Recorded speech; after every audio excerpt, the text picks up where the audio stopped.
ఈ వీడియోలో నేను కారపొడి ఎలా చేసుకుంటానో మా ఇంట్లో అది మీతో షేర్ చేసుకుంటున్నా ఫ్రెండ్స్. నచ్చితే మీరు కూడా ఇలా ట్రై చేయండి ఒకసారి. ఎవరి ఇష్టానికి తగ్గట్టుగా వాళ్ళు చేసుకుంటారు. ఇది నా ఇష్టానికి తగ్గట్టుగా నేను చేసుకుంటున్నా. మళ్ళీ ఇలా చేసావేంటి, అలా చేసావేంటి అని అనుకోకండి ఫ్రెండ్స్. ఫస్ట్ అయితే ఆయిల్ వేసి ఆయిల్లో పల్లీలు, దీనికి కావాల్సిన ప్రతి ఐటెం అందరికీ తెలుసు. సో నేను 1 బై 1 ఫ్రై చేసుకుంటూ వెళ్తాను. మీరు కూడా చూస్తూ ఉండండి ఫ్రెండ్స్. ఇప్పుడు నేను చేసే ఈ కారపొడి అయితే ఆల్ ఇన్ వన్ అనమాట. ప్రతి దాంట్లోకి బాగుంటుంది. ఫస్ట్ ఉప్మాలోకి బాగుంటుంది, ఇడ్లీలోకి బాగుంటుంది, రైస్లోకి బాగుంటుంది. అట్టు పెసరట్టు కానీ, మినపట్టు కానీ, గోధుమట్టు కానీ ఏ అట్టులోకైనా సూపర్గా ఉంటుంది. శనగపప్పు వేసాను. శనగపప్పు కూడా కొద్దిగా ఫ్రై అయ్యాక నెక్స్ట్ ఐటెం కూడా వేస్తా చూడండి. ధనియాలు కూడా వేసుకోవాలి మెయిన్. నేను కారపొడి చేస్తే ధనియాలు కంపల్సరీగా వేస్తాను. మినప్పప్పు వేస్తాను ఇప్పుడు చూడండి. నేను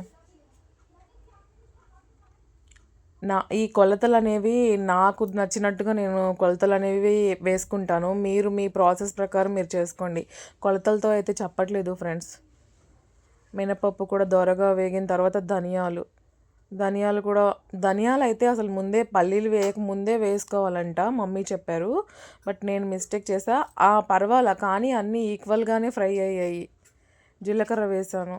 జీలకర్ర కూడా నా టేస్ట్కి తగ్గట్టుగా వేసాను. తర్వాత నువ్వులు ఉన్నాయి కదా, తెల్ల నువ్వులు, ఇవి కూడా కొద్దిగా ఎక్కువే వేసా ఫ్రెండ్స్. ఎందుకంటే మనం మామూలుగా బయట తినాలి అనుకుంటే తినలేం కదా, నువ్వులు తినట్లేదు చాలామంది. ఇలా కారపొడిలో వేసుకోవడం వల్ల మన బాడీకి కావాల్సిన ఐరన్ అనేది ఉంటుంది నువ్వుల్లో. తర్వాత దానికి మనం వేసుకున్న ఐటమ్స్కి ఎండుమిరపకాయలు కూడా తగినట్టుగా వేసుకోవాలి. వెల్లుల్లిపాయలు వేసాను, కరివేపాకు వేసాను, ఉప్పు కూడా వేసేస్తా. దాని తర్వాత చింతపండు కూడా దీంట్లోనే తేమ మొత్తం పోయేంత వరకు ఫ్రై చేసుకుంటాను. ఉప్పు కూడా మన టేస్ట్కి తగ్గట్టుగా వేసుకోండి. చింతపండు కొంచెం ఎక్కువే పడుతుంది, టేస్ట్ మొత్తం దాని వల్లనే వస్తుంది కదా. చింతపండు వేసుకోండి ఫ్రెండ్స్ తగినట్టుగా. నేను ఇంట్లో అయితే ఈ ఇంగ్రీడియంట్స్తో కారపొడి చేస్తాను. ఇది అసలు పాప స్కూల్కి కూడా తీసుకువెళ్ళిపోతుంది. తన లంచ్ బాక్స్లో కూడా తీసుకెళ్తానంటుంది.